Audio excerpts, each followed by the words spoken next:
اعوذ باللہ السمیع العلیم من الشیطان اللعین الرجیم بسم اللہ الرحمن الرحیم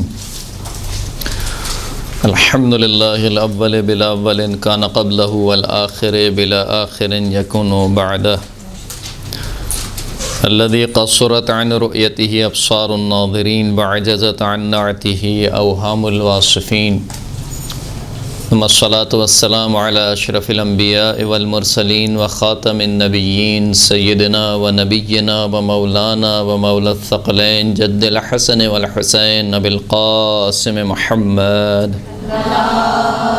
اللہم صل علی محمد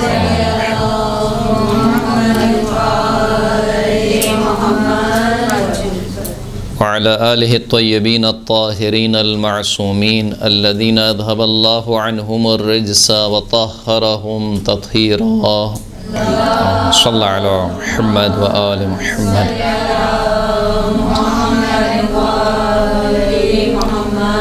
واللعنة الدائمة على أعدائهم أجمعين أما بعد فقد قال الله سبحانه وتعالى في كتابه المجيد بسم الله الرحمن الرحيم وما كان المؤمنون لينفروا كافة فلولا نفر من كل فرقة منهم طائفة ليتفقهوا في الدين ولينذروا قومهم إذا رجعوا إليهم لعلهم يحذرون۔ خداوند کریم قرآن مجید میں ارشاد فرماتا ہے کہ مومنین کے لیے سزاوار نہیں ہے کہ سب کے سب کوچ کر جائیں، بس ہر گروہ میں سے ان مومنین میں سے ایسا کوئی گروہ کیوں نہیں کوچ کرتا کہ وہ اللہ کے دین میں تفقہ کرے۔ تفقہ یعنی سمجھ بوجھ، اللہ کے دین کو سمجھنے کے لیے سفر اختیار کرے، کوچ کرے، نکلے۔ وَلِيُنذِرُ قَوْمَهُمْ إِذَا رَجَعُوا إِلَيْهِمْ،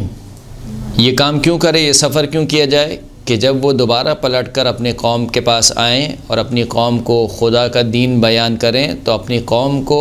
ڈرا سکیں، اللہ کے عذاب سے، آخرت سے ڈرا سکیں۔ لعلہم یحذرون، کہ شاید ان کے ڈرانے سے وہ ڈر جائیں اور احتیاط کریں اور دین پر کاربند ہو جائیں۔ تفقہ فی الدین کہ روایت اہل بیت اطہار میں اس کے اوپر بہت زیادہ تاکید کی گئی کہ دین میں تفقہ کیا جائے۔ تفقہ کا مطلب یہ ہے کہ سمجھ بوجھ، یعنی فقط سیکھنا کافی نہیں ہے، فقط علم ہو جانا کافی نہیں ہے، سمجھا جائے۔ ویسے تو اس کا تعلق پورے دین سے ہے۔ پورے دین کا مطلب یہ ہے کہ اس میں عقائد بھی شامل ہیں، اس میں اخلاقیات بھی شامل ہیں، اس میں احکام بھی شامل ہیں، لیکن زیادہ تر تفقہ، فقہ کا لفظ ہے وہ احکام کے بارے میں استعمال ہوتا ہے، اسی وجہ سے اس کو فقہ کہا جاتا ہے۔ البتہ علم کلام میں جو عقائد کی بحث ہے ان کو فقہ اکبر کہا جاتا ہے اور احکام کی بحث کو فقہ اصغر کہا جاتا ہے، یعنی عقائد کی جتنی بحثیں ہیں اس کو فقہ اکبر کہتے ہیں۔ فقہ اکبر اس وجہ سے کہتے ہیں کہ اگر وہ نہ سیکھا تو سب بیکار ہے، یعنی اگر عقائد آپ کے صحیح نہیں ہیں تو سب بیکار ہے۔ اور اس کو یعنی احکام کو یا توضیح المسائل آپ کہہ لیں، اس کو کہا جاتا ہے فقہ اصغر۔ امام موسیٰ کاظم علیہ السلام ارشاد فرماتے ہیں صلی علی محمد و آل محمد تفقہوا فی دین اللہ فإن الفقہ مفتاح البصیرہ و تمام العبادہ، اللہ کے دین میں تفقہ کرو، سمجھ بوجھ پیدا کرو، کیونکہ فقہ مفتاح البصیرہ، بصیرت کی چابی ہے۔ یعنی آپ اگر اندھے پن میں نہیں چلنا چاہتے ہیں دین کے معاملے میں تو آپ کے پاس ضروری ہے کہ دین میں سمجھ بوجھ پیدا کریں۔ وہ تمام العبادہ، تمام عبادت یہی تفقہ فی الدین ہے۔ والسبب الی المنازل الرفیعہ، یہی تفقہ فی الدین ہے جو آپ کو بالا ترین منزل پر فائز کرے گا۔ والرتب الجلیلہ فی الدین والدنیا، یہی تفقہ فی الدین ہے جو کہ دین اور دنیا دونوں میں آپ کو اعلیٰ مرتبے پر فائز کرے گا۔ وفضل الفقیہ علی العابد کفضل الشمس علی الکواکب، فقیہ کی فضیلت عابد کے اوپر، یعنی ایک وہ شخص ہے جو فقط عبادت انجام دیتا ہے، اس کا فقہ سے کوئی سروکار نہیں ہے، سمجھنے سے کوئی سروکار نہیں ہے، ایک کام پہ اس کو لگا دیا ہے، 5 وقت کی نمازیں پڑھتا رہتا ہے، مثال کے طور پر مفاتیح کھول کے دعائیں پڑھتا رہتا ہے، عبادت انجام دیتا ہے۔ اور اس کے مقابل میں ایک وہ شخص ہے کہ جو تفقہ کرتا ہے، دین میں سمجھ بوجھ پیدا کرتا ہے۔ امام فرماتے ہیں کہ فقیہ کی فضیلت عابد کے اوپر ایسی ہے جیسے سورج کی فضیلت ستاروں پر، یعنی جیسے سورج کے آگے ستارے سب چھپ جاتے ہیں، ستاروں کا نور کیا ہوتا ہے، مدھم پڑ جاتا ہے، نظر ہی نہیں آتے، کیونکہ سورج اس قدر نورانی ہوتا ہے، اس کی روشنی اس قدر پھیلی ہوئی ہوتی ہے کہ اس کے سامنے ستارے دکھائی بھی نہیں دیتے۔ تو کہا بالکل ایسی اس کی فضیلت ہے۔ من لم یتفقہ فی دینہ لم یرضی لہ عملا، جو شخص اپنے دین میں تفقہ سے کام نہ لے، خداوند کریم اس کے کسی عمل سے راضی نہیں ہوتا۔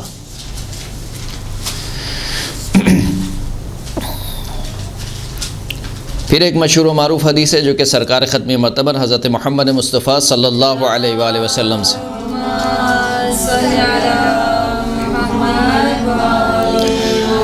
اذا اراد اللہ بعبد خیرا فقہہ فی الدین والہمہ رشدہ، اگر خدا کسی بندے سے خیر کا ارادہ کرتا ہے تو خداوند کریم اس کو دین میں تفقہ عطا کرتا ہے، یعنی اس کو ایسی سمجھ بوجھ عطا کرتا ہے کہ وہ اندھے پن کی طرح کسی دین پر عمل پیرا نہیں ہوتا،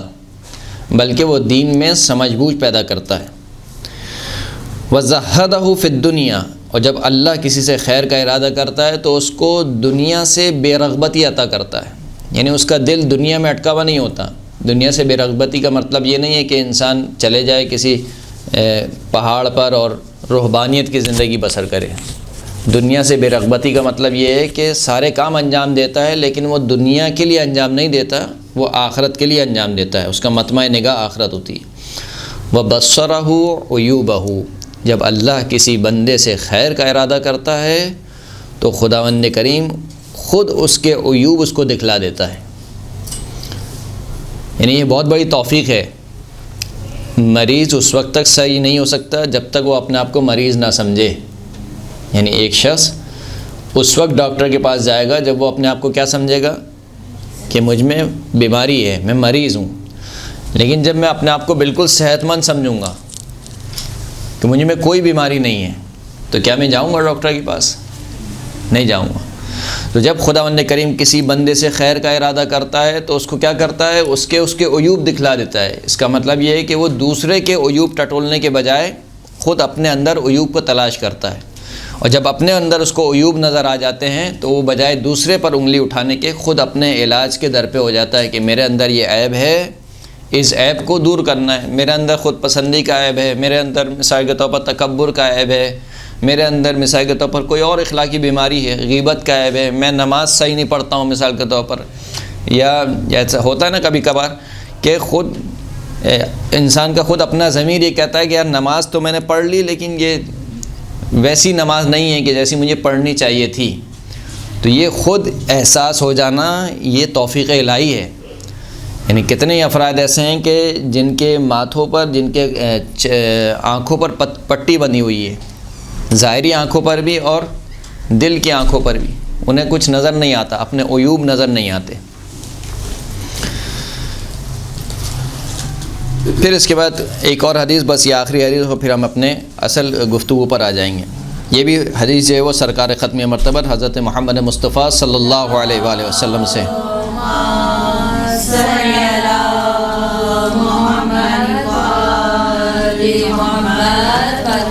فرماتے ہیں کہ اُفٍ لِكُلِّ مُسْلِمٍ لَا يَجْعَلْ فِي كُلِّ جُمُعَةٍ يَوْمًا يَتَفَقَّهُ فِي أَمْرِ دِينِهِ وَيَسْأَلْ عَنْ دِينِهِ۔ فرماتے ہیں کہ ہر مسلمان کے اوپر اف ہے، اسے کہتے ہیں وائے ہے، اس مسلمان کے اوپر وائے ہے کہ جو ہر ہفتے